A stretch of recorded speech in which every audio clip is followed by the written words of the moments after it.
definitely. And I will have to take a lot of that. I will have to say that I was very young. Throughout her life, Tanya Tucker never struggled to be noticed. Fame found her early, and love followed closely behind. There were wild romances, public heartbreaks, and relationships that burnt fast and loud. Some felt electric in the moment. Others left scars she carried for years. But looking back now, with decades of distance and honesty, Tucker admits there was one man who stood above the rest. One love that never fully let go. So who was the man Tanya Tucker still calls the love of her life? Let's pull back the curtain. How Tanya Tucker's childhood set the stage for everything that came next. Tanya Denise Tucker was born in Seminole, Texas, the youngest of 3 children in a family that never stayed still for long. Her father, Bo Tucker, worked heavy equipment jobs wherever he could find them, which meant the family followed the work. Home shifted often, but music stayed constant. Most of Tanya's early childhood unfolded in Willcox, Arizona, a small town with just one radio station. That station played country music non-stop. It filled the house, the car, and the background of everyday life. Country wasn't something she discovered later. It was simply there, shaping her before she had words for it. The Tuckers didn't just listen to country stars, they went to see them. Ernest Tubb, Mel Tillis, these weren't distant names on records, they were real people on real stages. In the family, attention leaned toward Tanya's older sister, La Costa, whose voice drew praise early on. But Tanya was watching, listening, absorbing. By the time she was 8 years old, she knew what she wanted. She told her father plainly that she was going to be a country singer when she grew up. When the family later moved to St. George, Utah, her mother took her to audition for the film Jeremiah Johnson. Tanya didn't land the big role she tried out for, but she didn't leave empty-handed either. She was hired as a bit player, and so was her horse. It was small, but it mattered. It showed her that doors could open. Around that same time, her father took another chance. He drove the family to Phoenix for the Arizona State Fair, hoping the featured performer, country singer Judy Lynn, might have a spot for Tanya. There were no guarantees, just hope and a long drive. Tanya sang for the fair's entertainment managers, and this time the answer was yes. She was booked to perform. Then came Mel Tillis. When Tanya sang, he didn't just notice her, he invited her on stage to perform with him. That moment shifted things. It wasn't encouragement anymore. It was validation. In 1969, the family moved again, this time to Henderson, Nevada. Tanya performed regularly, sharpening her voice and her confidence night after night. Eventually, she recorded a demo tape. That tape found its way to songwriter Dolores Fuller, who passed it along to producer Billy Sherrill at CBS Records. Sherrill listened. He didn't hesitate. He signed the teenage singer to Columbia Records, and just like that, the life she had spoken into existence at 8 years old began to take shape. How Tanya Tucker survived fame and failure and found her way back. Billy Sherrill had ideas for Tanya right out of the gate. His first instinct was to have her record The Happiest Girl in the Whole USA, but Tanya trusted her gut. She chose Delta Dawn instead, a song Sherrill had recently heard Bette Midler sing on The Tonight Show. That single decision changed everything. Released in May 1972, Delta Dawn didn't just introduce Tanya Tucker, it announced her. The song climbed into the top tier of the country charts and even brushed the pop charts, an unusual crossover for a teenage country singer. At first, Columbia Records tried to soften the truth about her age. They thought it might distract from the music. It didn't work. Word got out anyway, and once it did, Tanya wasn't just a new artist, she was a phenomenon. The song's reach only widened when, a year later, another version topped the pop charts, cementing Delta Dawn as something bigger than a debut. Years later, Tanya would still talk about that song with gratitude and disbelief, crediting both Luck and Billy Sherrill for steering her toward the right choice. She knew even then that without it, her life might have gone in a completely different direction. The momentum didn't slow. Follow-up singles kept her firmly planted at the top of country radio, and within a year, she had her first #1 hit. More followed, not as flukes, but as proof that she wasn't a novelty act or a passing curiosity. She was a force. By her early teens, Tanya Tucker wasn't just surviving the industry, she was leading it. In 1975, she made another bold move, signing with MCA Records. The hits continued, stretching through the rest of the decade, crossing formats and widening her audience. Some songs climbed beyond country radio, slipping into pop and adult contemporary playlists, expanding her reach without costing her identity. At the same time, she kept working, recording, touring, and collaborating, including a duet that showed a softer, more reflective side of her voice. Then came the pivot. In 1978, Tanya did something that rattled expectations. She changed her image. She leaned into rock influences. The album sparked controversy, largely because it didn't look or sound like what people thought she should be doing. But controversy didn't stop it from selling. The record went gold, and the message was clear. Tanya Tucker was not interested in staying comfortable. By the end of the 1970s, though, the pace began to catch up with her. Sales dipped, radio grew less predictable. She was still working, still recording, but the ground underneath her career wasn't as steady. Offstage, things were unraveling too. She had started drinking in her late teens, a habit born less from rebellion than from loneliness. Los Angeles only amplified that chaos. The nightlife pulled her in, and she didn't resist. She later admitted she lived hard, pushed limits, and stayed right on the edge for years.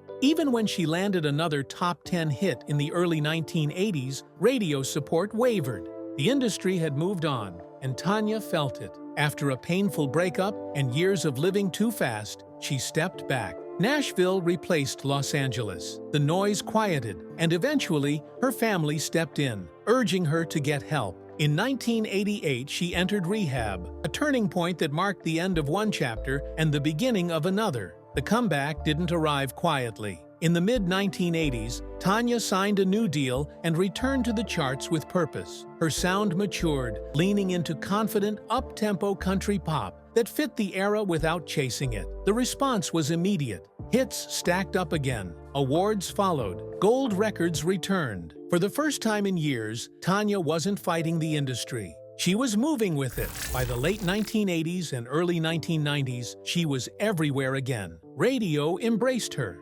Fans welcomed her back. She earned major awards, including the genre's top honors, even as she balanced motherhood with a demanding career. It was a rare second act, especially for someone who had entered the spotlight so young.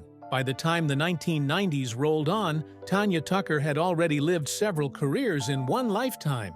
She was barely in her 30s, yet 2 decades deep into country music history. Though the #1 hits slowed, her presence didn't. She remained one of the most played and respected female artists of the era, performing on massive stages, earning industry recognition, and closing the decade with honors that acknowledged both her legacy and her resilience. Tanya Tucker wasn't just a teen star who survived adulthood. She was proof that survival itself could be a kind of success. Fame, loss, and family, the pain Tanya Tucker rarely talks about. For all the chaos that would later surround her life, Tanya Tucker came from something solid, a close-knit family, a tight circle, people who stayed close, watched closely, and rarely let go. For years, they didn't just support her rise, they wrapped themselves around it. At the center of that was her father, Bo Tucker. He wasn't just her dad, he was her manager, her gatekeeper, her anchor. For a long time,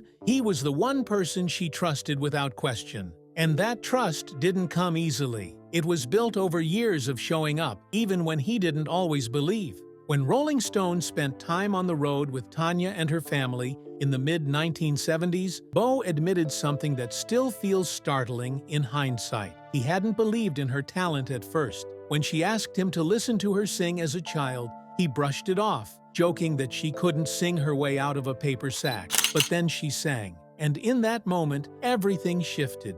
She proved him wrong on the spot. From then on, Bo didn't stand in her way. He followed her lead. He drove her to local shows. He let her step onto stages that belonged to grown men with long careers behind them. Artists like Mel Tillis invited the 9-year-old on stage, not as a novelty, but because they saw something real. And Bo watched it unfold, realizing this wasn't a case of parents forcing a child into stardom. This was a child pulling everyone else along behind her. That belief shaped how the family operated. Tanya wanted to move forward, and they let her. They didn't rush her, they didn't push. They simply made sure she wasn't alone. That protection became intense as her fame grew.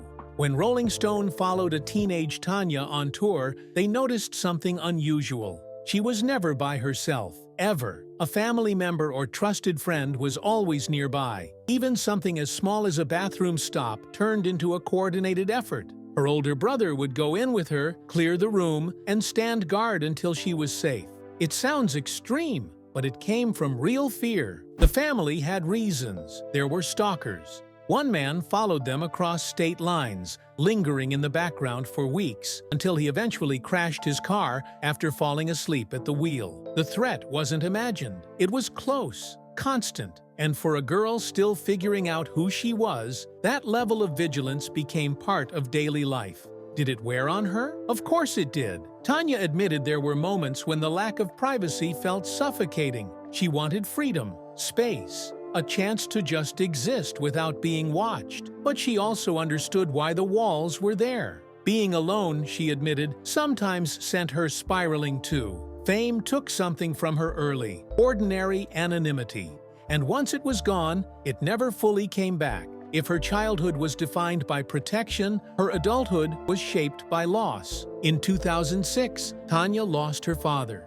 And with him, she lost the one person who had always made the world feel manageable. The man who handled the business, the man who carried the weight, the man who let her focus on being creative without worrying about money, contracts, or survival. After his death, she admitted something quietly devastating. She didn't know how to trust the same way again. When Tanya ran into trouble with substance abuse years earlier, it was Bo who stepped in. He pulled her out of Los Angeles, moved her back to Nashville, made her stay with him until she could get her footing again.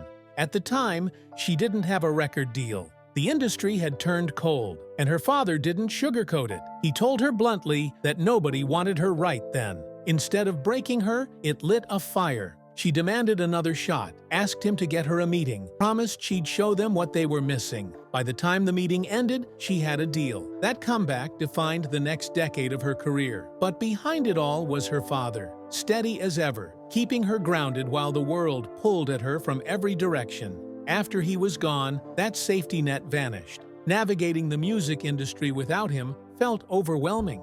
Tanya admitted she had left everything in his hands. Without him, she was forced to learn a business she had never fully needed to understand. The realization came late and hard. She was successful, famous, accomplished, and still suddenly exposed. But the losses didn't stop there. In January 2021, Tanya lost her brother Don. He died at 76 after battling dementia and COVID-19. When she went to see him in the hospital, he didn't recognize her. They hadn't been close for years, and the distance between them lingered even in those final moments. Still, she stayed. She sang. She told him stories. She FaceTimed family members, hoping something would spark recognition. Nothing did. Yet there was peace there too. She noticed it. His anger was gone. The bitterness had faded. She placed a cross around his neck, told him she loved him. And in that quiet space, something softened inside her. Later, she shared her grief publicly, writing about forgiveness, about the smallness of old conflicts when weighed against final goodbyes. She admitted regret over the relationship they never had, but she also spoke of release, of feeling wrapped in a gentle calm, of being grateful, even in loss, that she had been chosen to be his little sister. Those moments say a lot about Tanya Tucker. The strength, the vulnerability, the way she carries grief without dramatizing it. Tragedy didn't come to her all at once. It arrived in pieces. A childhood spent under guard. A father she leaned on until he was gone. A brother she lost before she could truly find her way back to him. Through it all, Tanya kept moving. Not untouched, not unchanged, but standing. The men who loved Tanya Tucker, and the one rule she never broke. Tanya Tucker has lived most of her life in plain sight. She was still a teenager when fame settled in, and once it did, it never really loosened its grip. For decades, the music kept coming. The spotlight stayed bright, and along the way, people naturally became curious about the parts of her life that weren't written into lyrics. Love was one of them. She's never been married, but that doesn't mean her life has been short on deep connections. Quite the opposite. Tanya's relationships have been passionate, complicated, and often intensely public, shaped by timing,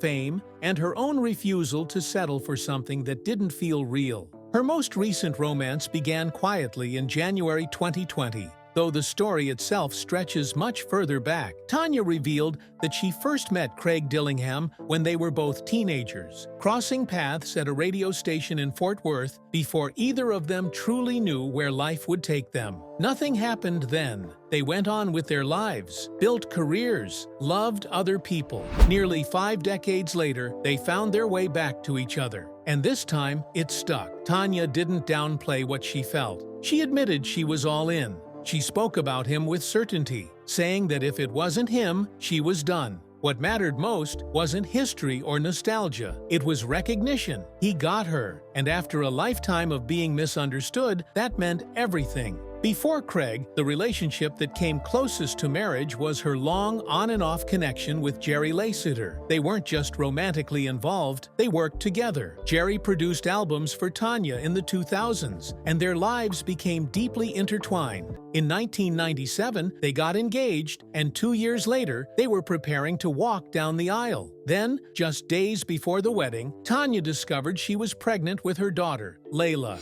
The wedding was called off. What followed wasn't a clean break. The relationship deteriorated publicly and painfully. In 2005, Tanya sought a protective order against Jerry, alleging harassment and assault, claims he denied. The years that followed were marked by legal disputes and accusations that only deepened the strain between them. It was one of the darker chapters in her personal life, and one that left lasting scars. Earlier in her life, Tanya shared years with Ben Reed, an actor and producer with whom she built a family. Though they never married or got engaged, their relationship was significant. Together, they had 2 children, Presley and Bo Grayson, born in 1989 and 1991. It was a period where love and responsibility intersected, even if permanence never followed. There were other romances too, some brief, some intense. Tanya had a short-lived relationship with Merle Haggard, a connection rooted as much in mutual respect as attraction. They didn't last as a couple, but they remained close. Friends, musical equals. When Merle passed away in 2016, Tanya spoke about him with warmth and simplicity, recalling quiet moments away from the stage, sitting by the river, in his backyard, eating bologna sandwiches, talking, remembering. To her, he wasn't just a legend, he was a man who valued stillness, and that stayed with her.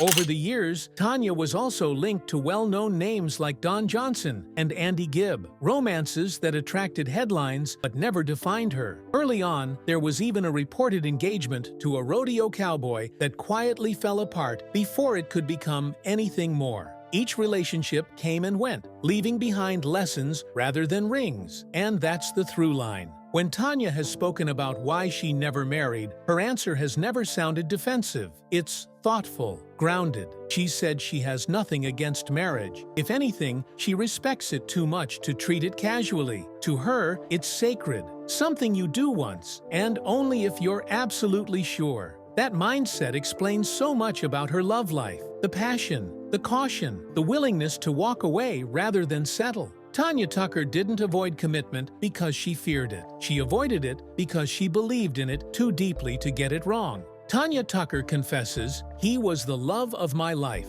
Although Tanya Tucker avoids marriage now, there was a time she would have gladly said yes to one man. By the early 1980s, she was only 22 years old, but already living at a pace most people never experience. Fame had found her young and never let go. She knew the highs, she knew the chaos, she knew how quickly things could spin out of control. But none of that prepared her for what happened when she fell in love with Glenn Campbell. It didn't unfold slowly. It couldn't have. Their connection arrived loud and immediate, the kind that takes over your whole world before you've had time to ask whether it should. Tanya was 22 years old. Glenn was 44. He had already lived through success, addiction, collapse, and recovery. She was still learning who she was inside the spotlight. From the beginning, the relationship carried weight. Love was there, but so were the fights. They argued hard, they broke up, they circled back. Drugs and alcohol weren't background noise. They were part of the atmosphere. Tanya has never denied that. Looking back,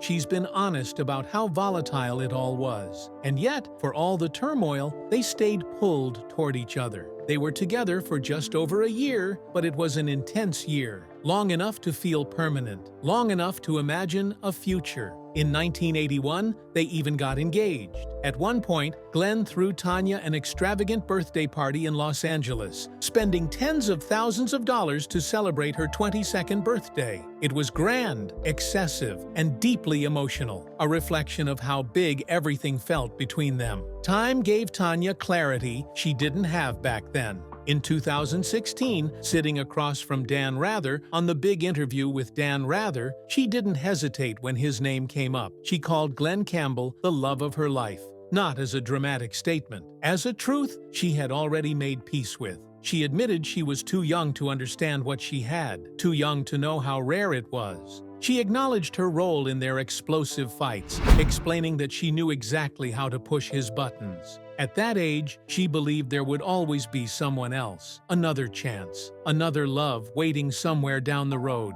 That belief didn't hold. After they broke up, things deteriorated badly. Years later, Tanya filed a $3 million lawsuit claiming that during one particularly violent argument, Glenn knocked out 2 of her front teeth. He denied the allegation. The lawsuit became another public scar, another reminder that what they had wasn't gentle and it wasn't safe a lot of the time. Still, Tanya never erased the love from the story. With distance, she began to see the relationship differently. She reflected that sometimes you meet the love of your life before you're ready for it, before you know how to handle it, before you even know how to protect yourself.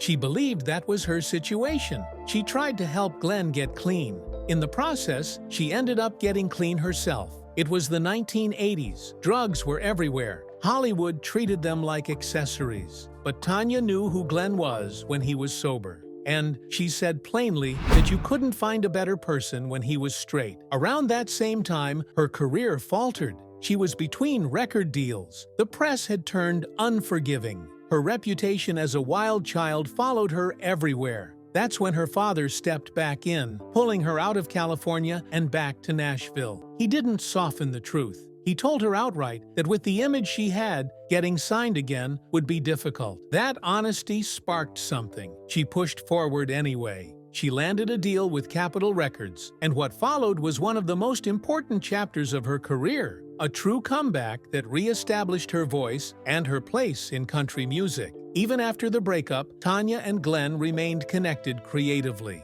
They recorded together. They performed together. In 1981, they were nominated for a Grammy for Best Country Vocal Performance by a duo or group for their duet, Dream Lover. Musically, they understood each other in a way few people ever did. It's impossible not to wonder about another version of their story, one where timing was kinder, where age and sobriety aligned. Tanya herself has hinted at that possibility, and maybe that's why the love never really left. When Glenn Campbell passed away in August 2017 after a long struggle with Alzheimer's disease, Tanya felt the loss deeply. Shortly after his death, she released a song titled "Forever Loving You." The timing drew criticism, with some accusing her of exploiting the moment. But for Tanya, it wasn't about timing or perception. It was about saying goodbye in the only language she knew how. The song was filled with old photos, quiet memories, moments that existed before everything went wrong.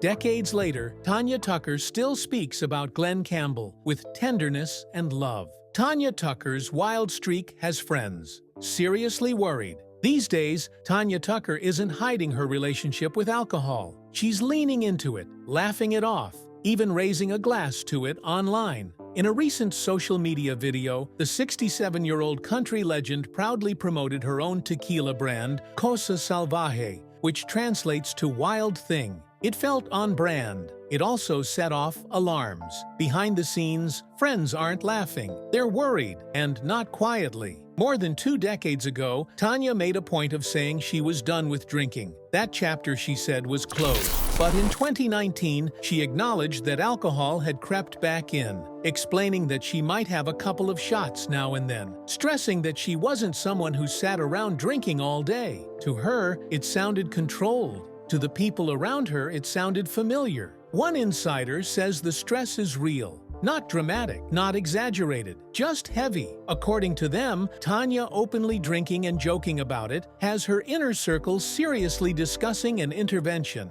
The problem is, Tanya has never responded well to being told what to do. She's always had a wild streak, and that streak doesn't soften with age. Her attitude, sources say, remains simple. No one gets to police her choices. That defiance has always been part of her story. It fueled her rise, but it also fed some of her most painful chapters. In the early 1980s, her volatile relationship with older country star Glen Campbell played out under intense scrutiny. Their May-December romance burnt hot and fast, driven by fame, chaos, and excess. According to those close to them, the relationship didn't fall apart quietly. It collapsed under the weight of heavy drinking and cocaine binges, leaving damage neither could fully outrun. By 1988, Tanya reached a breaking point. She entered treatment at the Betty Ford Center, finally confronting substance abuse head-on. It wasn't a clean fix. It was survival. Years later, she would also turn to psychotherapy,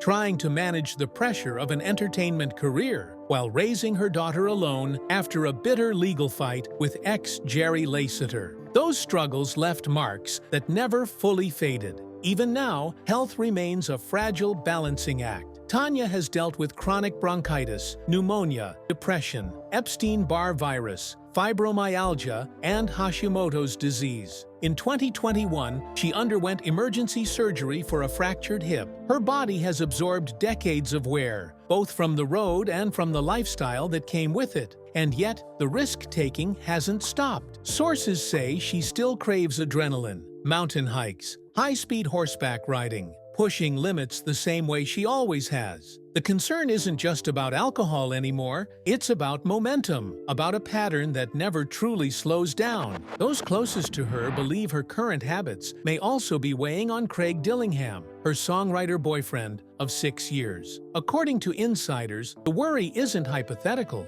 it's immediate. The feeling is that something has to shift, because if it doesn't, Tanya could run herself into the ground the same way she's narrowly avoided doing before. To Tanya, a shot of tequila might feel harmless, controlled, earned. To the people who love her, it feels like a door they've seen open before, and one they're terrified to watch swing wide again. What are your thoughts on Tanya Tucker and Glen Campbell's relationship? Let us know in the comments below. Don't forget to like, share, and subscribe. Also, click the next video shown on your screen. You will enjoy it.